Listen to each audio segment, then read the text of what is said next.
Mesdames, Messieurs, chers amis, chers paroissiens, nous sommes réunis aujourd'hui à l'occasion de deux événements, tous deux des événements heureux, et les événements heureux se partagent.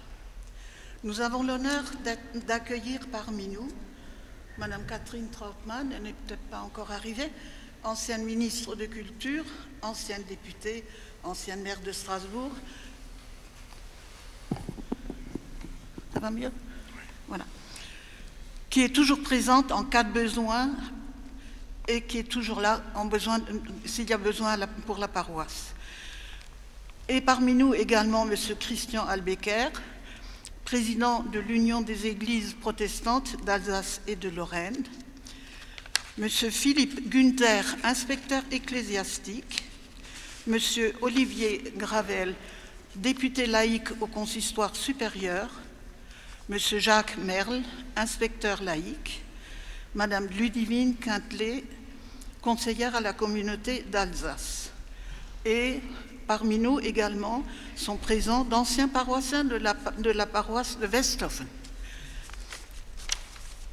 Alors, le premier événement, c'est la réouverture de notre belle église après un an de travaux, de gros travaux. Depuis sa création en 1301, quand Saint-Guillaume a été choisi comme paroisse pour la corporation des bateliers, pour devenir ensuite couvent de l'ordre des dominicains, paraît-il, et enfin église paroissiale protestante en 1667, il y a eu des travaux, des aménagements, des adaptations selon les nécessités. Au cours des siècles, il y a eu des travaux, mais il y a aussi eu des rafistolages en fonction du financement. Depuis plusieurs décennies, on voyait bien que les montées salines minaient les murs et causaient de gros dégâts. Comme la situation se dégradait de plus en plus, il a fallu prendre rapidement, même très rapidement, des décisions pour éviter une catastrophe. C'est le pasteur Christophe Correr, qui est pasteur depuis peu à Zurich, et une petite équipe pastorale qui ont mis en route le dossier de rénovation. Cela voulait dire qu'il fallait faire des dossiers complexes avec des adaptations à la législation actuelle. Il fallait faire des démarches pour trouver des subventions en s'adressant aux généreux mécènes et aux paroissiens et gérer les conséquences de la fermeture de l'édifice. Mais rien ne leur faisait peur. Malgré la pandémie et les difficultés rencontrées par les entreprises pour l'acheminement des matériaux et grâce à l'infatigable engagement quasi quotidien de Mme Christiane Lehmann, membre du conseil presbytéral, et grâce aux efforts des entreprises et des services techniques, nous pouvons aujourd'hui rouvrir les portes de notre Église, même si quelques travaux restent à faire. Il faudra encore laisser quelque temps nos murs respirer pour que ce temple de Dieu redevienne l'acteur social, le producteur de relations humaines et redevienne un facteur de socialisation du quartier de la Cruteno. Mais dès à présent, Cyril Palot, notre organiste, retrouve son orgue Silbermann qu'il a fallu dépoussiérer et réaccorder. À nouveau, il nous fera vibrer en nous proposant de belles œuvres. Enfin, nous espérons qu'Aline Martin, présidente de la commission Espace culturel et secrétaire du conseil presbytéral, nous proposera encore de belles conférences, de belles lectures et de beaux concerts. Et je n'oublie pas Bruno, notre concierge, qui aussi était toujours en activité. En clôture de ces événements exceptionnels de notre paroisse, je vous rappelle le concert de demain après-midi à 16h intitulé « Bach et Schweitzer en miroir ». Rappelons-nous qu'Albert Schweitzer intervenait régulièrement lors des cultes et concerts de notre paroisse et affectionnait particulièrement l'orgue Silbermann. À présent, Saint-Guillaume se présente dans toute sa beauté, intérieure et extérieure. À nous, avec votre aide, faisons-la revivre pleinement. Je vous ai parlé de deux événements. Le deuxième événement, C'est la prise de fonction officielle du pasteur Daniel Beuzenbach. En fait, il est parmi nous depuis quasiment 3 mois. Je pense que ce n'est pas exagéré de dire qu'il a été immédiatement pris dans le tourbillon bouillonnant de l'activité de notre paroisse. Au nom de mes collègues du Conseil presbytéral, je voudrais lui dire qu'il peut compter sur nous afin de passer quelques belles années avec nous. Un dernier mot pour restituer l'histoire de cet édifice en activité depuis 1301. Il a fallu faire d'innombrables recherches dans les archives. Pour éviter cela aux futures générations de notre paroisse, le choix a été fait de filmer l'événement. Il sera à votre disposition sur le site de la paroisse d'ici quelques jours.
Seigneur, quelle joie quand on me dit, nous irons à la maison du Seigneur.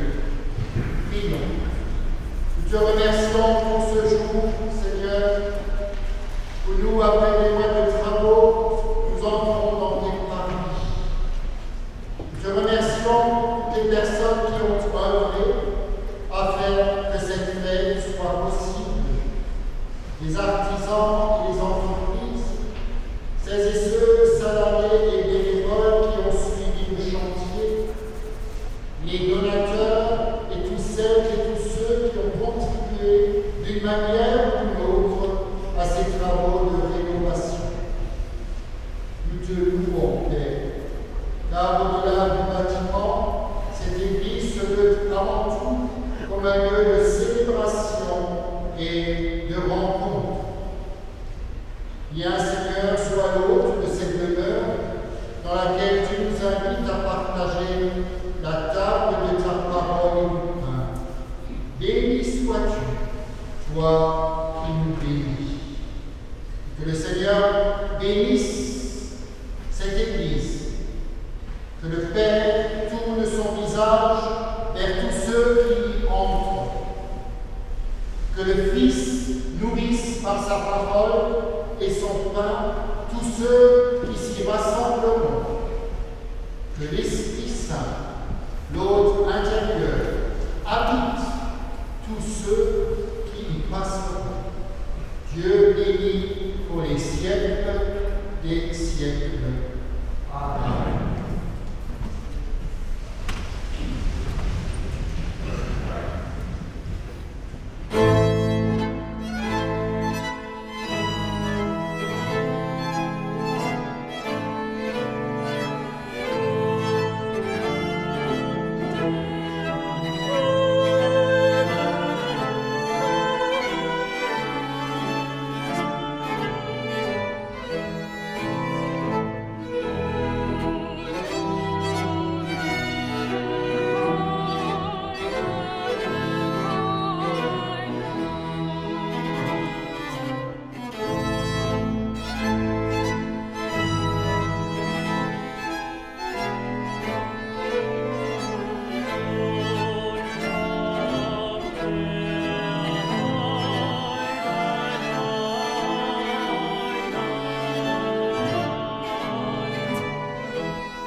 Au début de cette célébration, tournons-nous vers Dieu et, pleins de confiance, implorons auprès de lui la grâce de son pardon. Jésus-Christ, tu entres dans Jérusalem, tu désires aussi entrer dans nos maisons et dans nos cœurs. Seigneur, prends pitié.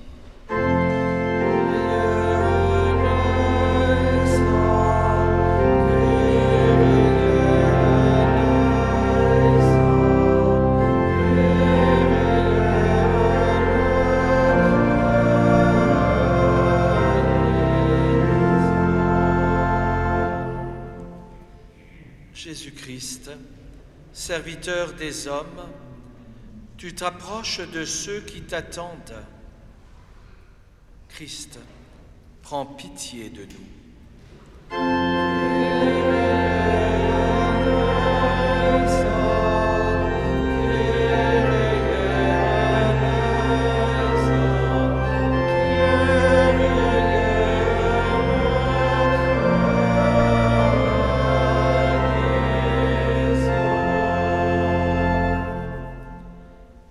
Jésus-Christ, tu viens dans notre monde pour le transformer par amour. Seigneur, prends pitié.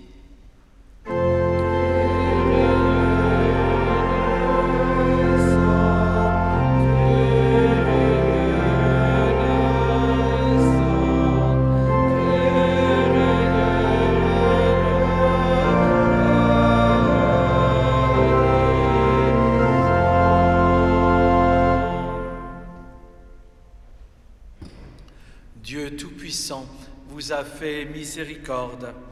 En Jésus-Christ, il est venu vous libérer de l'emprise du mal et de la mort.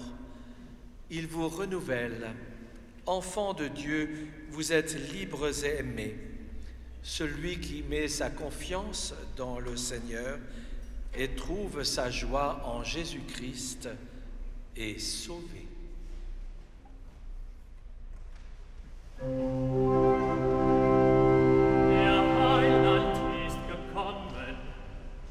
Unser armes Fleisch und Blut sich genommen und nimmt uns zum Blut verwandten an.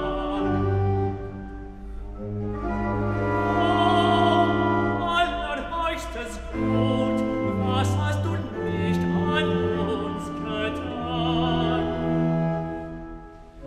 Was tust du nicht noch täglich an den Deinen? Du kennst und lässt dein Licht, du kennst und lässt dein Licht mit vollen Segen scheinen. Du kennst und lässt dein Licht mit vollen Segen scheinen.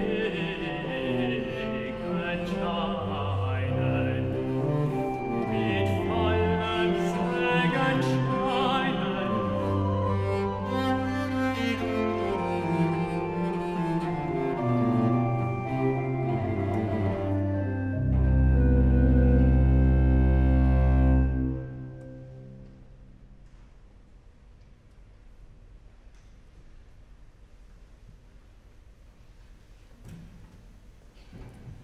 Prions en paix le Seigneur.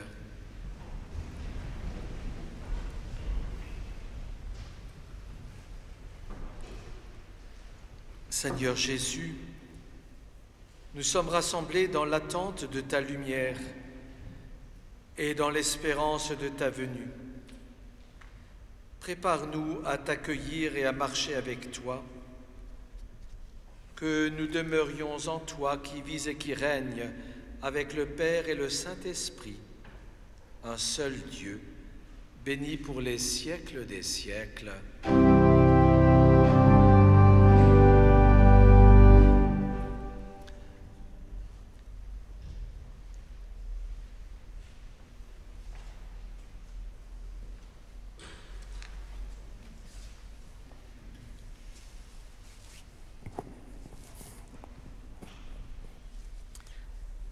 Nous lisons dans l'Évangile de Matthieu au chapitre 21, les versets de 1 à 9. Quand ils approchèrent de Jérusalem et arrivèrent près du village de Bethphagée, sur le mont des Oliviers, Jésus envoya en avant 2 des disciples. « Allez au village qui est là, devant vous, leur dit-il. Vous y trouverez tout de suite une ânesse attachée et son ânon avec elle. Détachez-les et amenez-les-moi. Si l'on vous dit quelque chose, répondez « Le Seigneur en a besoin » et aussitôt on les laissera partir. Cela arriva afin que se réalisent ces paroles du prophète. Dites à la population de Sion, « Regarde, ton roi vient à toi, plein de douceur, monté sur une ânesse et sur un ânon, le petit d'une ânesse. » Les disciples partirent donc et firent ce que Jésus leur avait ordonné. Ils amenèrent l'ânesse et l'ânon, posèrent leurs manteaux sur eux, et Jésus s'assit dessus. Une grande foule de gens étendirent leurs manteaux sur le chemin. D'autres coupaient des branches aux arbres et les mettaient sur le chemin. Les gens qui marchaient devant Jésus et ceux qui le suivaient criaient « Gloire au Fils de David ! Que Dieu bénisse celui qui vient au nom du Seigneur ! Gloire à Dieu dans les cieux !» Faisant écho à la parole de Dieu, nous voulons dire notre foi. Je crois en Dieu, le Père Tout-Puissant, Créateur du ciel et de la terre. Je crois en Jésus-Christ, son Fils unique, notre Seigneur, qui a été conçu du Saint-Esprit et qui est né de la Vierge Marie. Il a souffert sous Ponce Pilate, il a été crucifié, il est mort, il a été enseveli, il est descendu aux enfers. Le troisième jour, il est ressuscité des morts. Il est monté au ciel. Il est assis à la droite de Dieu, le Père Tout-Puissant, et il viendra de là pour juger les vivants et les morts. Je crois au Saint-Esprit, la Sainte Église universelle, la communion des saints, la rémission des péchés, la résurrection de la chair et la vie éternelle.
Sœurs et frères paroissiens de Saint-Guillaume, vous accueillez ce soir Daniel Bösenbacher pour exercer parmi vous le ministère de pasteur.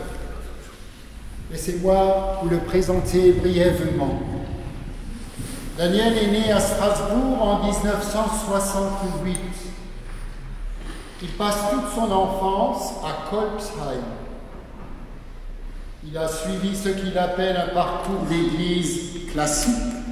Très tôt, il participe à l'école du dimanche de sa paroisse, avant d'en devenir lui-même moniteur. Ensuite, il fera partie du groupe de jeunes. Après le baccalauréat, il s'inscrit directement à la faculté de théologie de Strasbourg. C'est là qu'il suit quasiment l'ensemble de ses études, à part la licence, année durant laquelle il était à Tübingen, dans le cadre d'un des premiers échanges Erasmus. Après ses études, pour sa formation initiale pastorale, il passe par les paroisses de Cronenbourg-Centre et de Forbach, avant d'être nommé à Fénétrange, dans la région des Lacs, pour son premier poste. En 2010, il change complètement de paysage pour s'installer à Westhofen, au milieu du vignoble et des cerisiers. Durant 18 mois, se rajoute la paroisse de Balbronn. En dehors de ses engagements paroissiaux, il est depuis 2 ans président de l'association des pasteurs d'Alsace et de Lorraine. Avec Strasbourg, il changera encore de paysage, ce qui ne l'empêche pas de continuer son heure de marche quotidienne, même si le mobilier urbain et les lampadaires ont remplacé les vignes et les arbres fruitiers. Élu en janvier dernier par le conseil presbytéral de Saint-Guillaume, il a été nommé par les autorités ecclésiales et je demande maintenant à M. Jacques Merle, inspecteur laïque de l'inspection de Strasbourg, de lire les actes de nomination.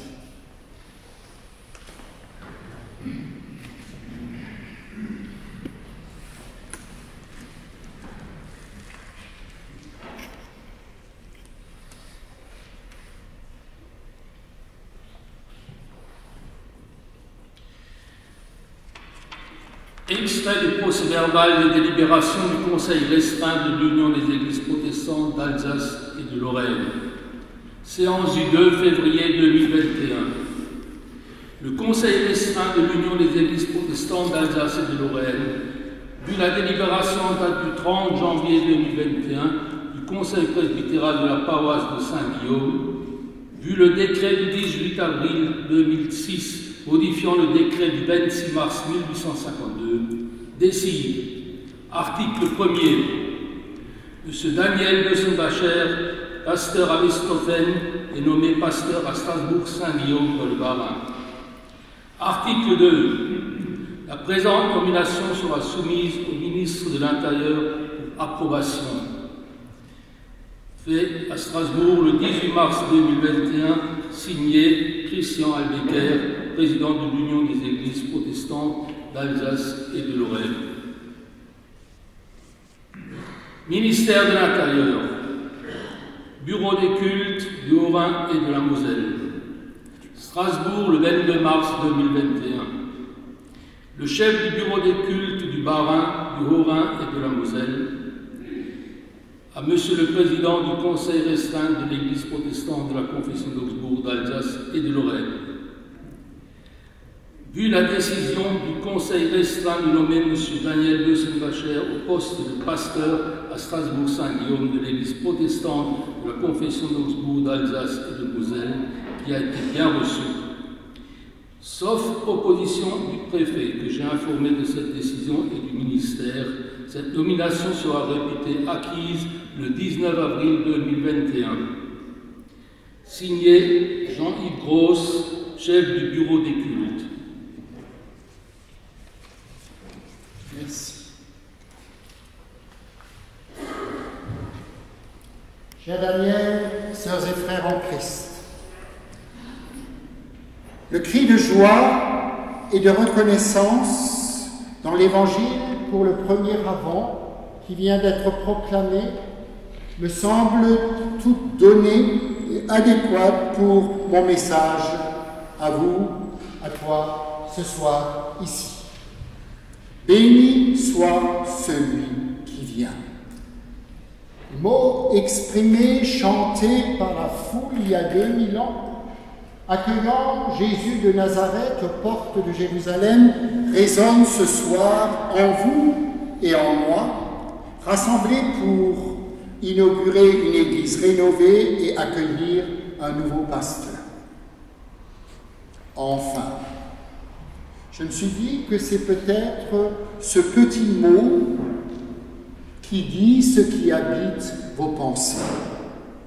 Enfin, les travaux presque achevés. Enfin, un nouveau pasteur. Cela me rappelle la joie des fidèles après le premier déconfinement. Avec tous les dés et reconfinements, je ne sais plus quand c'était, mais après le premier long confinement, lorsqu'on a pu retourner au culte, ce « enfin Wiederkehrung », cela nous a manqué. Ce soir aussi, je dis bienheureux celles et ceux à qui le pasteur et la belle Église ont manqué tous ces mois passés. Avec ce culte, nous inaugurons une nouvelle année ecclésiastique. Nous marquons une nouvelle page dans l'histoire de la communauté protestante Saint-Guillaume et son lieu de culte, et nous entourons le pasteur Daniel Bösenbach, alors qu'il s'engage dans une nouvelle étape de son ministère au service de son Seigneur et de ses prochains. Nous sommes invités à vivre ces événements, cette triple démarche dans la reconnaissance, dans la responsabilité et dans l'espérance. La gratitude et l'attente, en découvrant, en recevant, en accueillant la nouveauté, nous paraissent évidentes. Mais quid de la responsabilité, de l'engagement? Je m'explique. On pourrait peut-être ce soir, et par la suite, mal comprendre, penser et réagir. Je pense à ce brave paysan qui répondait à un touriste qui venait de faire l'éloge de la belle église de son village qu'il venait de visiter. Et le brave monsieur lui a répondu « Oh, vous savez, cher monsieur, nous l'aménageons, notre église, en la fréquentant le moins possible. » Oh que non, sœurs et frères. Gardez ce lieu ouvert, accueillant pour tous selon la tradition inclusive de cette paroisse. Faites vivre, faites vibrer ce lieu de prière et de méditation, ce lieu de service par la parole et le geste, ce lieu de culte et de culture. Rénovez pour servir. L'Église de Pierre est le cadre pour que l'Église de chair s'y active. Un lieu rénové, pas seulement pour la survie, mais appelé à être un lieu de vie. Voilà la vocation de cet édifice. Reste la question, et qui va faire? Qui va faire? Qui va s'activer dans cette nouvelle Église? Là aussi, il y a de nouveau une tentation. Et de la nouvelle Église, il n'y aurait alors qu'un pas au nouveau pasteur. Enfin, après la vacance du poste, vacances pour les intérimaires. Là encore, oh que non.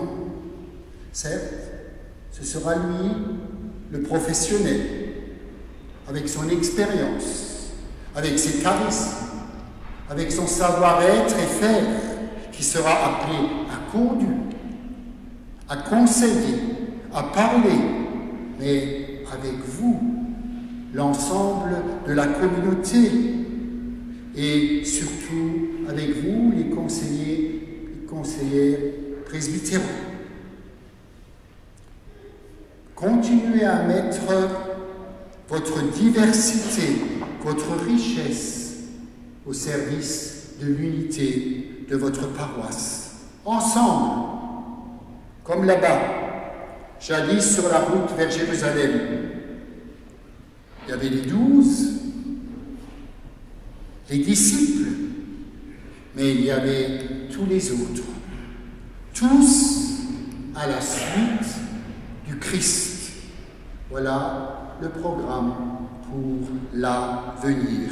Béni soit celui qui vient, car, je pense que vous l'avez tous compris, le celui qui vient, c'est le Christ, de qui tout vient et vers qui tout tend. Le Christ qui, par la parole et le sacrement, fait de ce lieu une église. Le Christ qui donne à son serviteur ce qu'il lui ordonne. Le Christ, bon pasteur, qui va bénir votre pasteur. Béni soit celui qui vient, Christ. À chacun sa place. Le Messie, c'est lui. Le pasteur, c'est lui. Daniel, installé dans ta fonction pastorale et envoyé pour servir à Saint-Guillaume et frères et sœurs en humanité. Tu te souviendras dans ton engagement que cela s'est passé un premier avant. Jésus entre à Jérusalem. Alors, puisses-tu te trouver aussi dans cet évangile, en n'oubliant jamais que tu as mission d'âme et, si tu le permets, mission d'âme. Être celui qui porte, être celui qui apporte le Christ, son amour et son pardon, sa bonté et sa paix. C'est pour ce ministère que nous demandons à Dieu de te bénir et que nous faisons monter vers lui l'épiclèse, bien Saint-Esprit, Dieu de lumière.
Daniel, conformément aux engagements que tu as pris lors de ton ordination, acceptes-tu d'exercer le ministère de pasteur dans la paroisse de Saint-Guillaume, en communion avec les conseillers presbytéraux, avec tes collègues, avec les autorités de notre Église et tous ceux qui œuvrent au service de l'Église? C'est Quel est ton engagement et ta volonté? Alors, merci de répondre oui avec l'aide de Dieu. Oui, avec l'aide de Dieu. Vous, conseillers presbytéraux de la paroisse de Saint-Guillaume, membres, collègues du consistoire du Temple Neuf, pasteurs engagés dans l'antenne inclusive, acceptez-vous d'accueillir Daniel Desivaché comme pasteur et d'œuvrer avec lui pour le bien de la communauté en demeurant au service de l'Église? Voulez-vous le soutenir, l'encourager, le seconder? Voulez-vous prier pour lui et avec lui et lui manifester votre soutien fraternel, si tel est votre volonté, votre engagement? Merci de répondre oui avec l'aide de Dieu.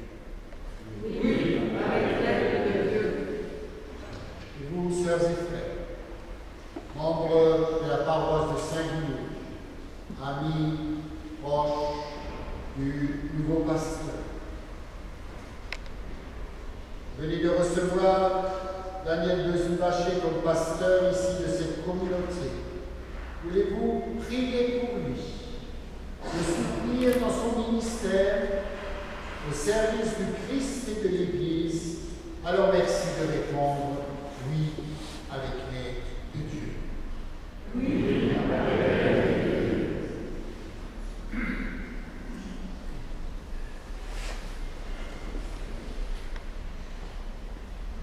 Que Dieu, le Père, le Fils et l'Esprit Saint te bénissent, qu'il t'accorde sa grâce, ses forces pour ton service, que tu puisses reconnaître en chacun que tu rencontres, que tu accueilles, que tu écoutes le prochain que Dieu aime. Il te donne la sagesse et le discernement, l'autorité. Il te donne la santé, le courage et la joie à son service et au service de celles et ceux qui te sont confiés. Va dans la paix et avec la force de Dieu. Amen.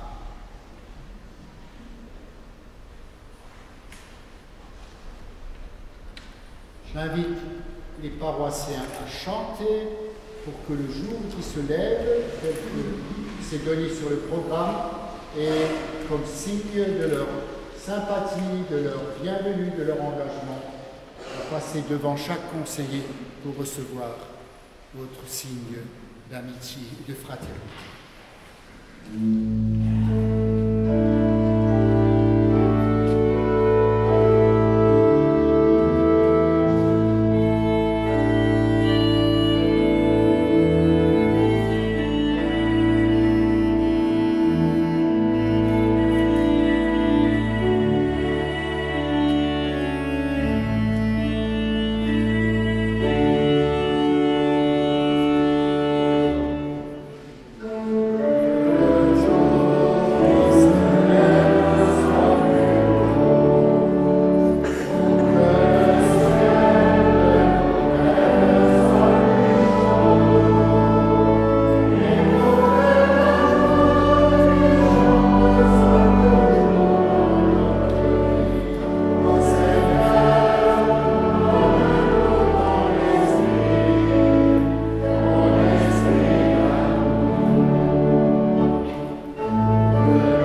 Et voici le texte de prédication dans la deuxième épître aux Corinthiens, chapitre 4, des versets justes 5 à 7.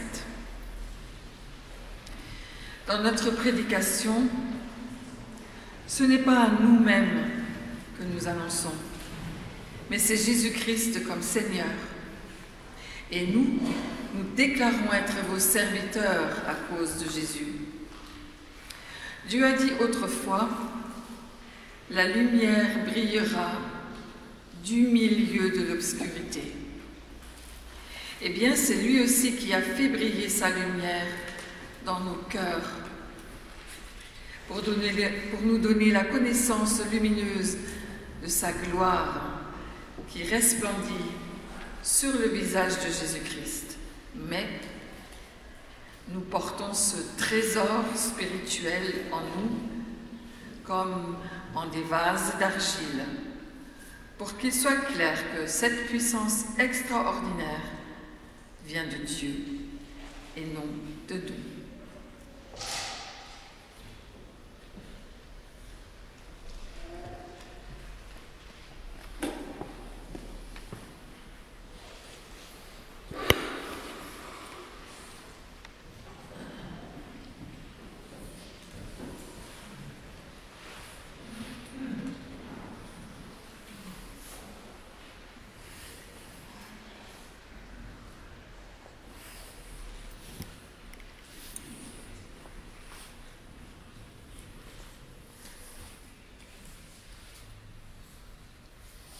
Les raisons pour lesquelles j'ai choisi ce texte de la seconde lettre aux Corinthiens pour la prédication, aujourd'hui à l'occasion de la réouverture de Saint-Guillaume et de mon envoi en mission, sont multiples. Rassurez-vous, je vais m'en tenir à une seule prédication d'une durée raisonnable. Pour la petite histoire, j'ai insisté afin de ne pas programmer le début de la cantate au moment de l'entrée du cortège. Nun kommt der Heidenheiland. Maintenant vient Sauveur des gentils. Je trouvais que cela faisait un peu trop pour l'entrée dans l'église du nouveau pasteur, fût celui de Saint-Guillaume. Non, le pasteur n'est pas le sauveur des païens, et pas celui des chrétiens de par le monde, ni même le sauveur des paroissiens du lieu où il exerce son ministère. J'espère que je ne vous fais pas perdre vos illusions à ce sujet. Le sauveur n'est autre que le Christ, comme Philippe Günther, notre inspecteur, l'a déjà rappelé. C'est aussi ce qu'écrivait déjà Paul dans sa lettre. Et lui n'était pas simple pasteur de paroisse, mais apôtre. Il aurait eu de quoi se mettre en avant. Et pourtant, il écrit dans notre prédication, ce n'est pas nous-mêmes que nous annonçons, mais c'est Jésus-Christ comme Seigneur. Et dans la foulée, il précise, nous déclarons être vos serviteurs à cause de Jésus. C'est précisément le rôle du pasteur que d'être au service de la communauté au sein de laquelle il est amené à exercer son ministère. Il s'agit d'apporter une bonne nouvelle, de rappeler que le Christ est venu et qu'il vient pour chacun et chacune, y compris celles et ceux qui sont habituellement mis en marge de la société. Autre phrase qui m'interpelle dans notre texte, nous portons ce trésor spirituel en nous comme en des vases d'argile. Quelle incongruité de parler de vases d'argile au moment de la réouverture d'une église plusieurs fois centenaire. Des vases sont susceptibles de se briser très facilement au moindre choc. Une église, c'est du solide tout de même.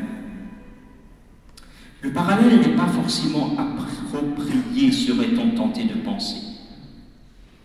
Et pourtant, comme vous le constatez peut-être avec surprise, notre Église porte encore les stigmates du temps. Le bas des murs est toujours sans enduit à cause des remontées d'eau dues à la proximité de l'île. Sans compter le fameux clocher totalement de travers qui surmonte le narthex. On m'a raconté qu'au début des travaux, avec les grilles de chantier qui empêchaient de s'approcher, certains passants pensaient qu'il y avait danger. et que l'église allait au moins partiellement être démolie. L'aspect du clocher n'était-il pas le signe que l'église risquait de s'effondrer? Autant à l'époque de sa construction, la paroisse avait condamné le charpentier responsable de la forme biscornue du clocher. Il a eu droit à la bastonnade, d'après ce que j'ai lu. Autant nous aurions tendance à revendiquer aujourd'hui ce côté atypique ou tordu, queer en anglais. Je suppose que vous voyez où je veux en venir. Oui, le bâtiment église a ses fragilités. Mais vous aurez deviné que ce sont surtout les humains qui la composent qui sont vulnérables. Nous en revenons à ce que j'exposais précédemment.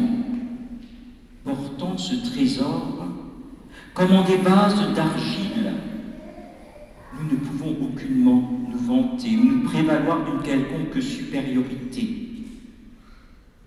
Cette puissance extraordinaire vient de Dieu et non de nous. Au Seigneur revient tout le mérite.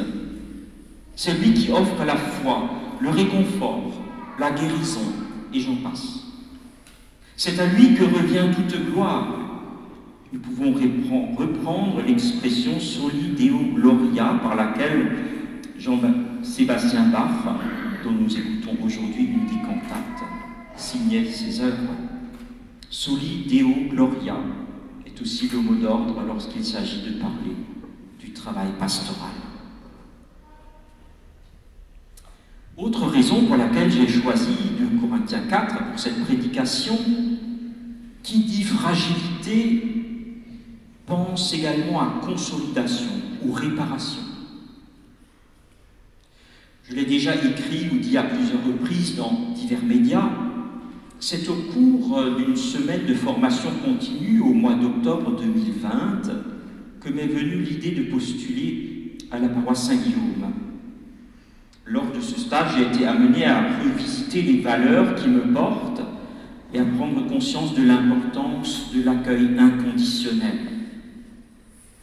Ce que vous ne savez peut-être pas, à part les anciens paroissiens à Westhofen, c'est qu'avec les autres stagiaires, nous avons eu droit à une initiation à la poterie. Régine Lénère, pasteur à Sarrebourg et potière, nous avait accompagnés pour ce temps. Et à un moment donné, la collègue en question a évoqué une technique japonaise qui m'a beaucoup parlé. Il s'agit de réparer des poteries, mais pas de n'importe quelle manière. J'avoue, lorsqu'il m'arrive personnellement de casser l'anse d'un vase ou d'une tasse, j'aurais tendance à mettre de la colle et à faire que cela se voie le moins possible. En général, c'est peine perdue. Il manque un petit éclat ou il reste une fissure inesthétique. Nos amis japonais, au contraire, ne vont pas tenter de masquer la fêlure, ils vont la combler à leur fin. Résultat, la réparation est bien visible. Alors, ceux de Westhofen connaissent déjà. Je me suis permis de ramener un tel objet, alors peut-être vous aurez du mal, de l'arrière, à voir tous les détails. Peut-être pouvez-vous deviner ce filet d'or fin. Comme dit, paradoxalement, c'est la réparation qui va donner de la valeur à la poterie. Ce qui explique que ce bol, bien que cassé et réparé, je dois l'avouer, m'a coûté un peu plus cher que si je l'avais acheté au supermarché. Dans ce que j'ai compris du projet de la paroisse Saint-Guillaume, il s'agit d'accueillir de manière inconditionnelle. Accueillir celles et ceux qui se sentent bien dans leur basket, si je puis m'exprimer ainsi. Accueillir aussi celles et ceux qui, pour une raison ou pour une autre, se sentent fragilisés ou qui ont été blessés par d'autres à cause de leurs différences. Grâce à l'accueil toutes les blessures ne vont sans doute pas s'effacer comme par magie. Vous le savez tout autant que moi, après chaque opération, il reste une cicatrice. Cependant, recevoir l'autre tel qu'il est ou tel qu'elle est peut apaiser les douleurs. Pointer vers le Christ, celui qui vient, celui qui est venu, contribue assurément au fait que les blessures, même si elles laissent une empreinte, font moins mal. J'irai même un peu plus loin. Ce n'est pas automatique, ni facile, mais peut-être qu'avec le temps, ce que j'ai vécu de difficile me rend plus fort et m'apprend à aller de l'avant. Même si la réparation reste visible, comme pour ce bol, elle sera alors aussi précieuse que leur fin. Vous savez peut-être que ce temps de l'Avent marque le début de la nouvelle année pour l'Église. Un changement d'année est généralement l'occasion d'adresser quelques vœux. Alors en conclusion, je souhaite que cette parole de l'apôtre Paul devienne une réalité pour nous.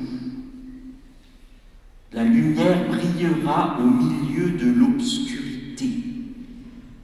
Puissions-nous aussi être des porteurs de lumière autour de nous, ici à Saint-Guillaume et partout où nous serons durant les prochaines semaines. Oui, que les ténèbres de l'indifférence, de l'obscurantisme, de la haine reculent face à la lumière. Amen.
Seigneur, tel un potier, tu nous as façonnés patiemment, avec toute la tendresse que l'artisan peut avoir pour son ouvrage. Continue à manifester ton affection envers chacune de tes créatures. Seigneur, nous avons conscience que nous portons le trésor de ton amour dans des vases d'argile. Veuille continuer à prendre soin de nous en réparant, si nécessaire, toutes nos brisures et nos fêlures. Seigneur, aide ton Église de par le monde et toutes les personnes de bonne volonté à rappeler ton action salvatrice et guérisante, afin que nous ne gardions pas pour nous-mêmes le trésor que tu nous as confié. Seigneur, nous te remettons toutes les personnes qui seront amenées à se retrouver dans cette Église, que ce soit pour des cultes, des concerts, des conférences ou pour toute autre manifestation. Permets-leur de se sentir accueillis de manière inconditionnelle. Donne-nous d'être toujours à nouveau accueillants à l'image du Christ qui est allé à la rencontre de celles et ceux qui sont différents.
Pour celles et ceux qui maîtrisent l'allemand, mais vous avez la traduction sur les programmes, Le récitatif fait allusion à la Sainte Seine.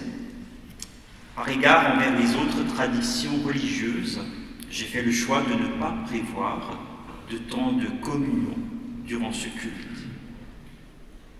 Celles et ceux qui le souhaitent peuvent s'unir maintenant dans la prière.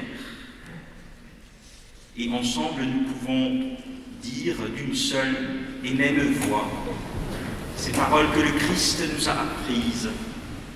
Notre Père, qui es aux cieux, que ton nom soit sanctifié, que ton règne vienne, que ta volonté soit faite sur la terre comme au ciel. Donne-nous aujourd'hui notre pain de ce jour. Pardonne-nous nos offenses, comme nous pardonnons aussi à ceux qui nous ont offensés. Et ne nous laisse pas entrer en tentation, mais délivre-nous du mal, car c'est à toi qu'appartiennent le règne, la puissance et la gloire, pour les siècles des siècles. Amen. Je vous invite à prendre place.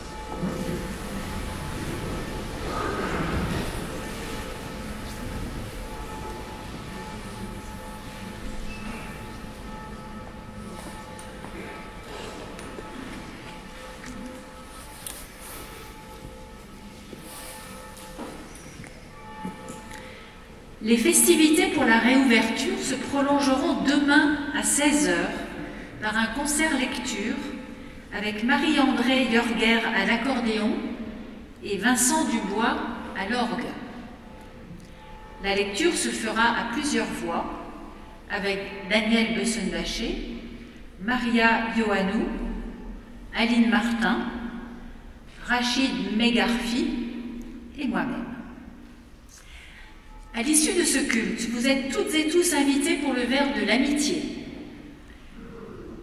Il vous sera tout d'abord demandé à toutes et à tous de sortir de l'Église.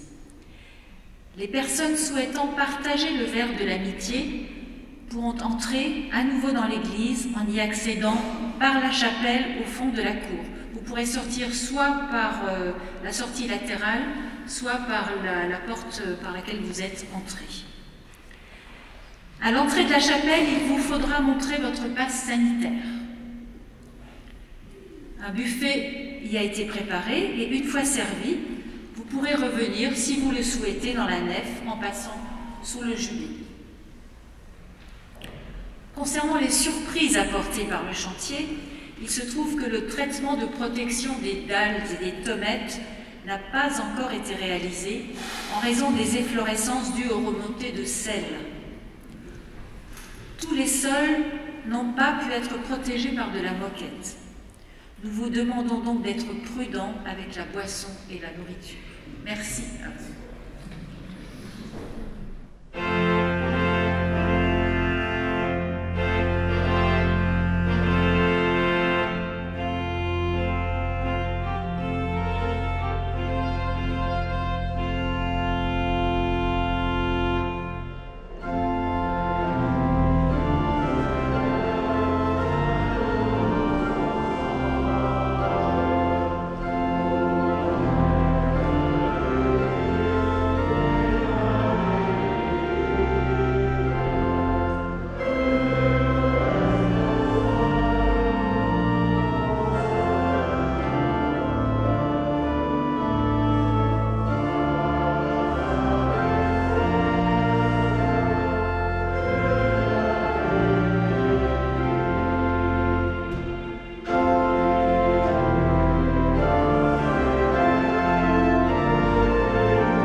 spécial merci, sœurs et frères, à vous tous qui avez participé à ce culte. Merci à celles et ceux qui ont participé à la liturgie, qui ont préparé l'Église. Merci à l'organiste. Merci à ceux qui ont interprété cette cantate. Je vous souhaite à toutes et à tous un Avant béni pour vous, pour les petits et les grands qui vous sont chers, ainsi que les communautés que vous représentez. Je vous envoie avec la parole de l'apôtre Paul, qui, en écho à ce trésor spirituel que nous portons dans des vases d'argile, nous dit « Quand je suis faible, c'est alors que je suis fort. » Lorsque nous reconnaissons notre faiblesse, le Seigneur nous fortifie. Allons dans le dimanche d'Avent, allons dans cette nouvelle semaine, allons dans ce temps nouveau pour cette Église et pour leur pasteur, avec la bénédiction de Dieu.